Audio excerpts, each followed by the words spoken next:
Okay, final thoughts. I'm speaking as a product of this.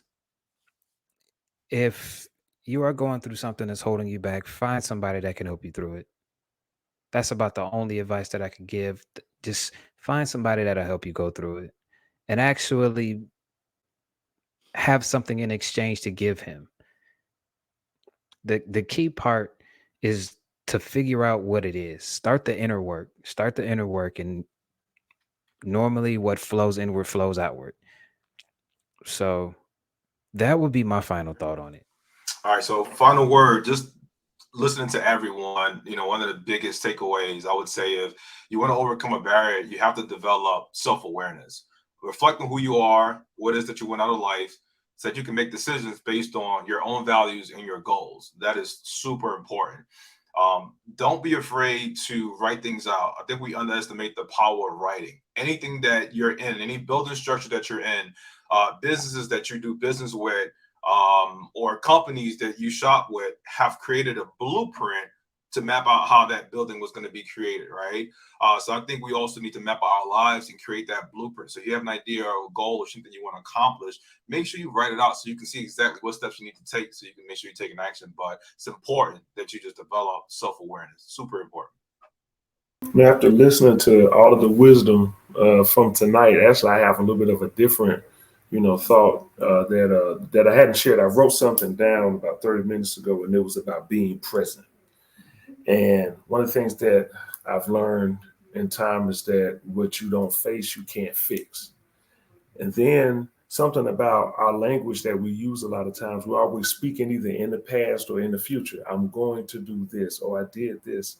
What I've learned recently, especially to face things, is to do a better job of being present.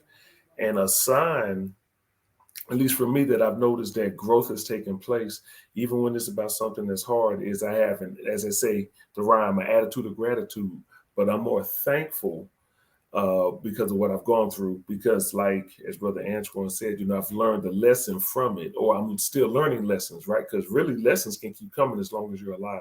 So that's the thing that I'll just say. I learned so much from all of the leaders here, but I want to say to be present, and then once you overcome that trauma, to stay in the position of growth, learn to stay present. So that's something that I want to share. Thanks.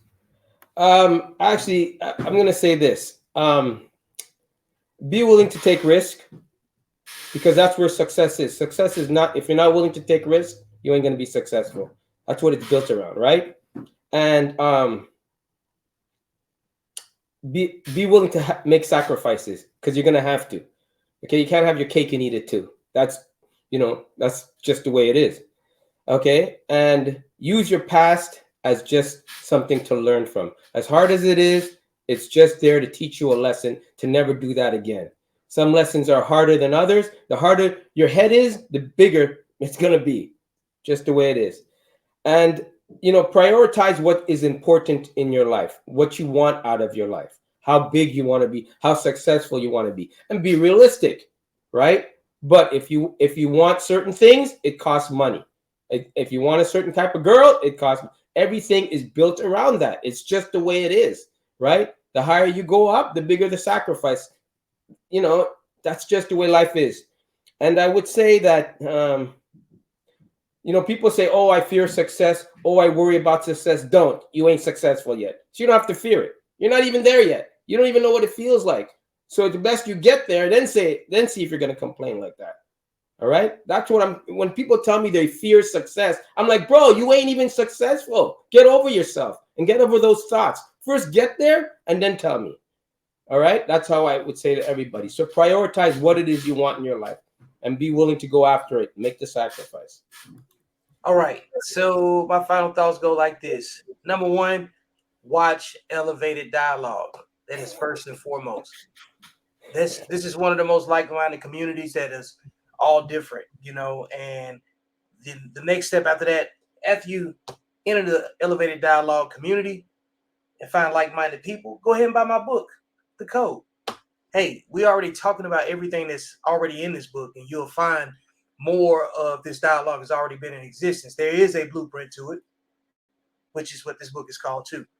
Um, I think that knowing that there's a lack of access to mentorship, going to where like-minded people are, closes that gap of having, well, not having to have it. So you got to be willing to migrate, be willing to get up and move your feet. The fastest way on your feet is to get off your ass. So that's number one. So be effective when you're networking. Um, Alignment. Make sure that what you do is in alignment with what you're trying to accomplish. Meaning that you can't waste time. You got to have priorities and make sure that you're getting a return on investment on your time too. Let's see. Creativity. Be good at something. Being good at something affords you something to trade with somebody. You have to be of service. And when you are of service to people, you are more useful. Nobody calls useless people. So be good at something. Did I mention buy my books? And let's see, transparency is paramount. First person you need to be transparent with is yourself. Knowing that you're capable of sabotage, and that requires personal inventory. The other thing too is being objective, being open, receptive, coachable to constructive criticism from those that have constructed things. Make sure that the person that you accept a mentorship from has your best interest. And that requires personal accountability and making sure that you're presenting yourself the right way. Managing family bonds, tribal bonds, and also making that mesh well with recognizing when blind loyalty is taking place, like Chris mentioned earlier. Um, Sometimes we can have delusions of grandeur for the wrong reasons. Poor expectation management and being caught up in making emotional decisions can lead to you banking your outcomes on other people's insecurities. So first and foremost, watch elevated dialogue, buy the code, and hey, be of service to your community and do it for the right reasons, and good things will come to you. Man, Vic took it all. He had everything I was gonna say, even down to buy the book, the code. Nah, I think first and foremost, you got to know yourself and learn how to communicate effectively, because we don't necessarily know how. We think we do. We have examples where we can have a perception of information that we're not really saying what the other person is saying. And also, we can be speaking from an emotional, disconnected place when it comes to how other people feel about something that's different than us. And we look at people and see whether they're credible or not credible. And we use semantics. Semantics, whether you grew up in the South, in the North, or a different country, words may mean different things. Also, we have gender biases and people biases about us. So learn how to communicate with everybody, no matter what the case is, and learn to listen first. If you listen with your mouth closed, you will hear much better. So when it comes to these past traumas, learn to speak from a non-emotional place where you aren't triggered by everything that another person says, so you can actually hear what their heart is and not necessarily what their mouth and their mind is saying. And that way you can communicate with somebody and have a dialogue where it causes an effect on the other person as well as yourself. Because what we do is sometimes we just listen long enough to have something to say instead of listen to where we can actually have a dialogue and have a productive conversation, that where the trauma doesn't necessarily show out in our emotions and through our actions. And then all we do is hurt other people or show that we're hurting instead of listening to grow one from another. That's all. Man, I don't know how I can follow up these gentlemen, man. I mean, just awesome information that came from them. To add to what they're saying, overcoming the obstacles holding men back. First and foremost, I think we need to change the way that we view obstacles. Generally, obstacles are things that stop us or make us take a detour.